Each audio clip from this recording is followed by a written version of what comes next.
쉼과 묵상. 사랑하는 형제자매 여러분, 한 주간 안녕하셨습니까? 오늘은 엠마오, 절망의 끝에서 만난 주님이라는 주제로 여러분과 함께 묵상의 시간을 갖고자 합니다. 오늘 본문 말씀은 누가복음 24장 25절에서 31절까지 말씀으로 다 함께 큰 소리로 읽어보겠습니다. 가라사대 미련하고 선지자들의 말한 모든 것을 마음에 더디 믿는 자들이여, 그리스도가 이런 고난을 받고 자기의 영광에 들어가야 할 것이 아니냐 하시고, 이에 모세와 및 모든 선지자의 글로 시작하여 모든 성경에 쓴 바 자기에 관한 것을 자세히 설명하시니라. 저희의 가는 촌에 가까이 가매 예수는 더 가려 하는 것 같이 하시니, 저희가 강권하여 가로되 우리와 함께 유하사이다. 때가 저물어가고 날이 이미 기울었나이다 하니, 이에 저희와 함께 유하러 들어가시니라. 저희와 함께 음식 잡수실 때에 떡을 가지사 축사하시고 떼어 저희에게 주심에 저희 눈이 밝아져 그인 줄 알아보더니 예수는 저희에게 보이지 아니하시는지라. 아멘. 해가 서산으로 기울고 있습니다. 두 제자가 예루살렘을 떠나 엠마오로 향합니다. 약 11km의 거리, 두세 시간이면 도착할 수 있는 길입니다.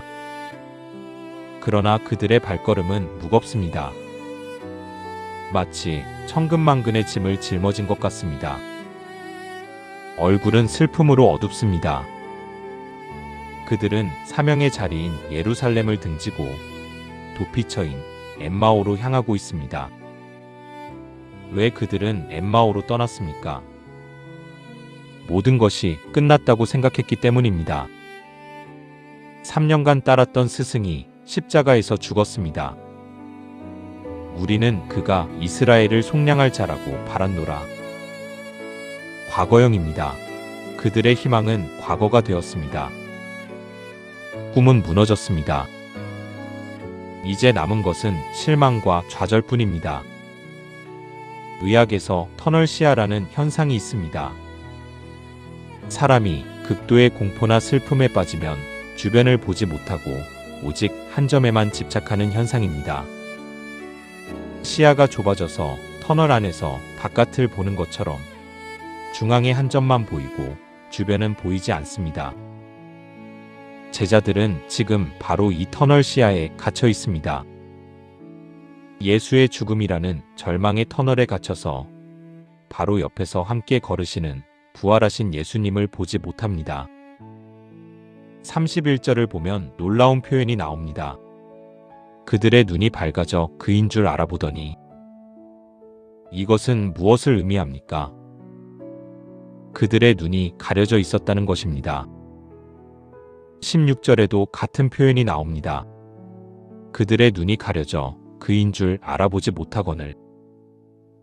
육신의 눈은 멀쩡했지만 영적인 눈은 가려져 있었습니다. 사랑하는 형제자매 여러분, 이것이 우리의 모습이 아닙니까? 우리도 인생의 위기를 만나면 터널 시야에 갇힙니다. 바로 곁에서 함께 걷고 계신 주님을 보지 못하고 오직 내 문제가 왜 안 풀리는가? 왜 나만 이런 고통을 당하는가? 하나님은 어디 계신가라는 한 점만 바라보며 슬퍼합니다.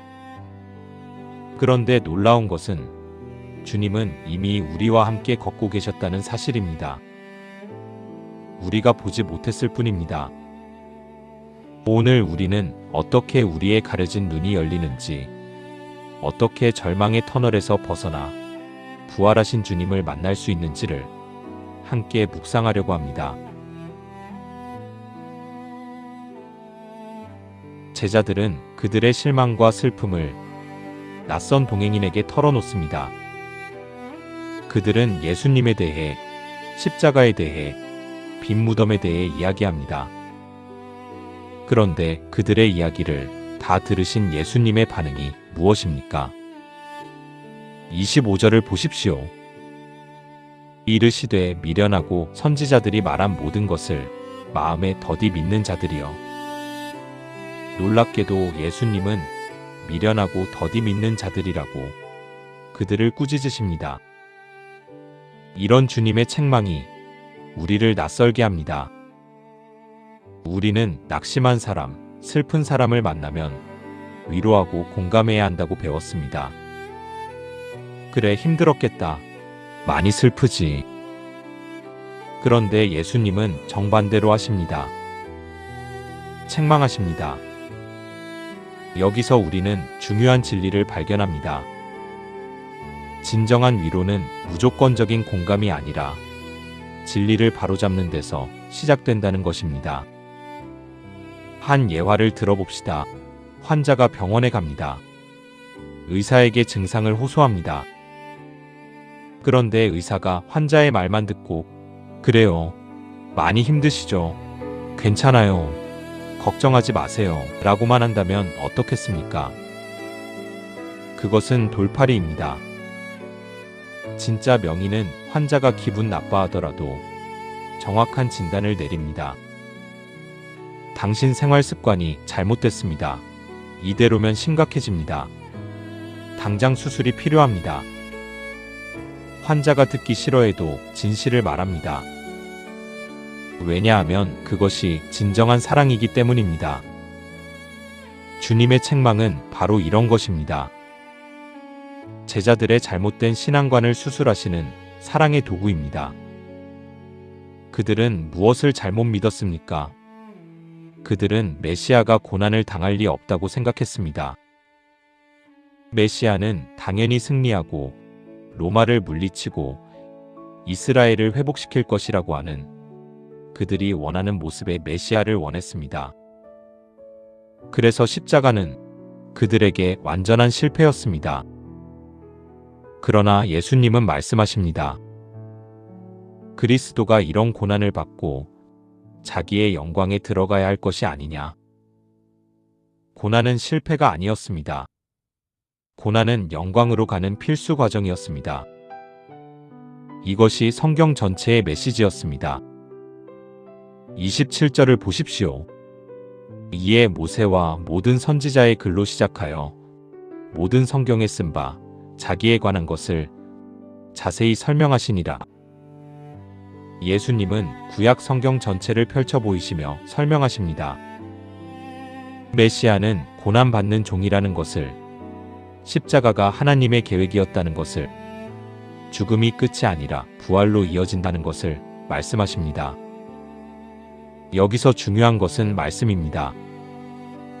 예수님은 제자들의 감정을 위로하지 않으시고 그들의 생각을 바로잡으십니다. 잘못된 신학, 잘못된 성경 이해, 잘못된 믿음을 말씀으로 깨뜨리십니다. 32절에서 제자들은 나중에 고백합니다. 길에서 우리에게 말씀하시고 우리에게 성경을 풀어주실 때에 우리 속에서 마음이 뜨겁지 아니하더냐? 말씀이 그들의 마음을 뜨겁게 만들었습니다. 말씀이 그들의 터널 시야를 깨뜨렸습니다. 말씀이 그들의 가려진 눈을 여는 과정을 시작했습니다. 형제자매 여러분, 우리도 마찬가지입니다. 우리가 절망 속에 있을 때 우리에게 필요한 것은 달콤한 위로의 말이 아닙니다. 우리에게 필요한 것은 진리의 말씀입니다. 우리의 잘못된 생각을 깨트리는 하나님의 책망입니다. 왜 나에게 이런 일이라는 질문에 주님은 말씀하십니다. 고난은 영광으로 가는 과정이다. 하나님이 나를 버리셨나라는 질문에 주님은 말씀하십니다. 내가 세상 끝날까지 너희와 항상 함께 있으리라. 이제 끝이다라는 체념에 주님은 말씀하십니다. 이것은 끝이 아니라 새로운 시작이다. 말씀이 내 생각을 깨트릴 때, 내 감정을 바로잡을 때, 내 시야를 넓힐 때 비로소 영적인 눈이 열립니다. 이제 그들은 엠마오 마을에 가까이 이릅니다. 28절을 보십시오. 그들이 가는 마을에 가까이 가매 예수는 더 가려 하는 것 같이 하시니 더 가려 하는 것 같이 하시니라는 말씀을 주목하십시오.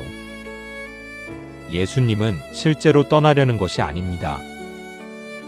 하는 것 같이라는 말은 무엇을 의미합니까? 이것은 제자들의 간절함을 시험하시는 거룩한 시험입니다. 이것은 구약에서도 나타난 하나님의 방법입니다.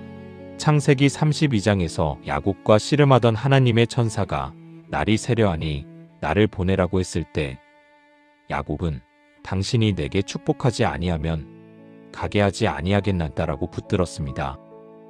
하나님은 떠나려는 척하시며 야곱의 간절함을 이끌어내셨습니다. 마가복음 5장의 혈루병 여인도 마찬가지입니다. 예수님은 그녀가 옷자락을 만진 것을 아시면서도 누가 내 옷을 만졌느냐고 물으셨습니다. 여인이 두려워 떨며 나와 고백하게 하셨습니다. 이것도 간절함을 이끌어내시는 하나님의 방법입니다. 엠마오의 제자들도 마찬가지입니다. 예수님이 더 가려하시자 그들은 붙듭니다. 29절에는 이렇게 말씀합니다. 그들이 강권하여 이르되 우리와 함께 유하사이다. 때가 저물어가고 날이 이미 기울었나이다 하니 이에 그들과 함께 유하러 들어가시니라. 강권하여 이 단어가 중요합니다. 이것은 예의 바른 초대가 아니라 필사적인 붙들림입니다. 날이 저물었으니 위험하다는 것도 표면적인 이유입니다. 진짜 이유는 그들이 이 동행인을 보내고 싶지 않았기 때문입니다. 비록 아직 그분이 예수님인 줄 알아보지는 못했지만 그분의 말씀이 그들의 마음을 뜨겁게 했기 때문입니다. 여기서 우리는 중요한 진리를 발견합니다. 주님은 강권하여 붙드는 자에게 자신을 드러내십니다. 형식적으로 주님 함께 계세요 하는 것이 아니라 주님이 아니시면 안 됩니다. 주님 없이는 살 수 없습니다 하는 간절함이 필요합니다. 우리가 신앙생활을 할 때 역시 이런 간절함이 필요합니다. 야고보서 4장 8절에서는 말씀합니다. 하나님을 가까이 하라. 그리하면 너희를 가까이 하시리라. 우리가 먼저 하나님께 가까이 가야 합니다. 하나님은 우리의 간절함을 기다리십니다. 많은 그리스도인들이 기도가 안 된다고 합니다. 말씀이 메마르다고 합니다. 주님이 멀게 느껴진다고 합니다. 그 이유가 무엇일까요? 우리의 신앙이 형식적이기 때문입니다. 습관적으로 기도하고 의무적으로 성경을 읽고 관습적으로 예배에 나오기 때문입니다. 그러나 엠마오의 제자들처럼 간절함이 있을 때 주님은 응답하십니다. 이것은 우리의 자격 때문이 아닙니다. 제자들도 미련하고 더디 믿는 자들이었습니다. 그들의 신앙도 불완전했고 이해도 부족했습니다. 그러나 그들에게는 간절함이 있었습니다. 주님을 붙드는 작은 믿음이 있었습니다. 기도가 안 나올 때도, 말씀이 막힐 때도, 신앙이 흔들릴 때도 간절한 고백 한마디가 은혜의 문을 여는 열쇠가 됩니다. 시편 기자는 고백합니다. 주의 오른손이 나를 붙드셨나이다. 우리가 주님을 붙드는 것 같지만 사실은 주님이 우리를 붙들고 계십니다. 우리의 연약한 손을 주님의 강한 손이 감싸고 계십니다. 드디어 결정적인 순간이 옵니다. 본문 30절과 31절을 보십시오. 그들과 함께 음식 잡수실 때에 떡을 가지사 축사하시고 떼어 그들에게 주시니 그들의 눈이 밝아져 그인 줄 알아보더니 예수는 그들에게 보이지 아니하시는지라. 예수님이 떡을 떼실 때 제자들의 눈이 열립니다. 아마도 그 순간 그들은 최후의 만찬을 기억했을 것입니다. 예수님이 떡을 떼시며 이것은 너희를 위하는 내 몸이라고 하신 그 장면을 말입니다. 그리고 예수님의 손에 있는 못자국을 보았을 것입니다. 주님이시다. 그런데 바로 그 순간 예수님은 사라지십니다. 왜 주님은 제자들이 알아보자마자 사라지셨을까요? 많은 사람들이 오해합니다. 주님이 그들을 떠나셨다고 생각합니다. 그러나 그것은 잘못 이해한 것입니다. 주님은 떠나신 것이 아닙니다. 주님은 함께 하시는 방식을 바꾸신 것입니다. 제자들이 주님을 알아보기 전에는 주님이 육신의 몸으로 함께 걸으셨습니다. 그러나 이제 제자들의 눈이 열렸으니 더 이상 육신의 몸은 필요하지 않습니다. 이제는 눈에 보이는 육신이 아니라 내면의 말씀과 성령으로 함께 하시겠다는 신호입니다. 이것은 보는 신앙에서 믿는 신앙으로의 전환을 의미합니다. 요한복음 20장에서 부활하신 예수님을 본 도마에게 예수님은 말씀하셨습니다. 너는 나를 본 고로 믿느냐? 보지 못하고 믿는 자들은 복되도다. 보지 않고도 믿는 것, 이것이 성숙한 신앙입니다. 우리는 종종 체험을 갈망합니다. 때로는 기적을 원합니다. 또 눈에 보이는 증거를 구합니다. 주님, 나타나 주세요. 증거를 보여주세요. 그러나 주님은 말씀하십니다. 내가 이미 말씀으로, 성령으로 너와 함께 있다. 눈으로 보지 않아도 믿으라. 히브리서 11장 1절은 이렇게 정의합니다. 믿음은 바라는 것들의 실상이요 보이지 않는 것들의 증거니 보이지 않지만 믿는 것, 이것이 믿음입니다. 엠마오의 제자들은 이제 이것을 배웠습니다. 주님이 눈에 보이지 않아도 주님은 여전히 함께 계십니다. 아니, 오히려 더 깊이, 더 가까이 내 마음속에 계십니다. 32절에서 그들은 고백합니다. 길에서 우리에게 말씀하시고 우리에게 성경을 풀어주실 때에 우리 속에서 마음이 뜨겁지 아니하더냐? 주님이 사라지신 후에야 그들은 깨달았습니다. 주님은 이미 함께 계셨다는 것을 말씀을 통해, 마음의 뜨거움을 통해 자신을 계시하셨다는 것을 말입니다. 은혜의 체험은 그 자리에 머무는 것이 아닙니다. 주님이 눈에 보이지 않아도 그분이 곁에 계심을 믿고 세상으로 나가는 힘이 되어야 합니다. 많은 그리스도인들이 은혜의 체험에 중독되어 있습니다. 수련회에서 은혜받고 집회에서 감동받고 그 감정을 계속 유지하려고 합니다. 그러나 그 감정이 사라지면 신앙도 시들해집니다. 성숙한 신앙은 감정이 아니라 확신에 기초합니다. 주님이 약속하셨으니 함께 계신다는 확신, 말씀이 보증하니 떠나지 않으신다는 확신입니다. 주님이 사라지신 것은 제자들을 떠나신 것이 아니라 제자들이 이제 홀로 설 수 있도록 훈련하신 것입니다. 아기가 걸음마를 배울 때 부모는 손을 놓습니다. 아기를 버리는 것이 아니라 아기가 혼자 걸을 수 있도록 하기 위함입니다. 주님도 마찬가지입니다. 주님은 우리가 눈에 보이는 증거 없이도 감정의 고향 없이도 믿음으로 서기를 원하십니다. 사랑하는 형제자매 여러분, 엠마오로 가는 길은 모든 것을 포기하고 고향으로 돌아가는 제자들에게 놀라운 변화가 일어납니다. 33절을 보십시오. 곧 그때에 일어나 예루살렘으로 돌아가 보니 밤입니다. 어둡고 위험한 시간입니다. 그러나 그들은 즉시 일어납니다. 그리고 방향을 바꿉니다. 엠마오에서 예루살렘으로, 도피처에서 사명의 자리로, 절망에서 소망으로 유턴합니다. 아침에 엠마오로 향했던 무거운 발걸음과 지금 다시 예루살렘으로 달려가는 발걸음은 완전히 다릅니다. 같은 길이지만 방향이 반대입니다. 아침에는 내려갔지만 저녁에는 올라갑니다. 아침에는 도망쳤지만 저녁에는 돌아갑니다. 무엇이 그들을 바꾸었습니까? 부활하신 주님을 만난 것입니다.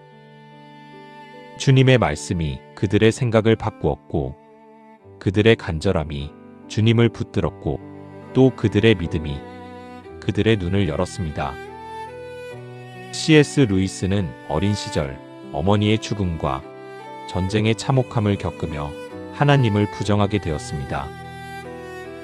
그는 스스로를 우주에는 하나님이 없다고 확신하는 지성인으로 정의하며 무신론자가 되었습니다. 그는 우주에 신이 없다는 수많은 증거를 찾아냈지만 역설적으로 존재하지도 않는 정의와 우주의 질서를 그토록 갈망하는지에 대한 질문에 부딪히자 결국 우주의 배후에 어떤 정신이나 설계자가 있다는 사실을 지성적으로 부인할 수 없는 단계에 이릅니다. 그는 밤마다 자신의 방으로 찾아오시는 주님을 거부하다가 결국 무릎을 꿇었습니다. 그는 이때를 회상하며 그날 밤 나는 영국에서 가장 기력이 쇠한 채 마지못해 회심한 사람이었다고 말했으며 사랑하는 아내를 잃은 후 그의 저서에서 슬픔은 하나님께 돌아가는 길에 놓인 자갈과 같다. 걷기 힘들고 발이 아프다. 그러나 결국 그 길 끝에는 하나님이라는 거대한 산이 있었다고 고백합니다. 사랑하는 형제자매 여러분, 지금 여러분이 걷고 있는 엠마오 길의 경사가 가파릅니까? 내려가는 길이 힘듭니까? 그러나 기억하십시오. 주님은 우리가 성공의 자리에 있을 때보다 절망하며 내려갈 때 더 가까이 찾아오십니다. 밤은 깊었으나 우리 마음에는 태양이 떴습니다. 절망에 쌓여있던 엠마오에서 돌아서서 우리가 해야 할 사명의 예루살렘으로 당당히 나아가십시오. 주님이 함께하십니다. 보이지 않아도 주님은 계십니다. 느껴지지 않아도 주님은 동행하십니다. 일어나십시오. 방향을 바꾸십시오. 끝이라고 생각한 곳에서 주님을 만났으니 이제 새로운 시작을 향해 달려가십시오. 부활하신 주님의 능력이 여러분과 함께하기를 예수 그리스도 이름으로 축복합니다. 아멘. 오늘 말씀을 일상생활을 하면서 또는 잠자리에 들기 전에 묵상 기도의 시간을 꼭 가지시기 바랍니다. 귀한 시간 함께 해주셔서 감사합니다. 구독과 좋아요, 알림 설정으로 이 빛의 메시지를 더 많은 분들과 나눠주세요. 감사합니다.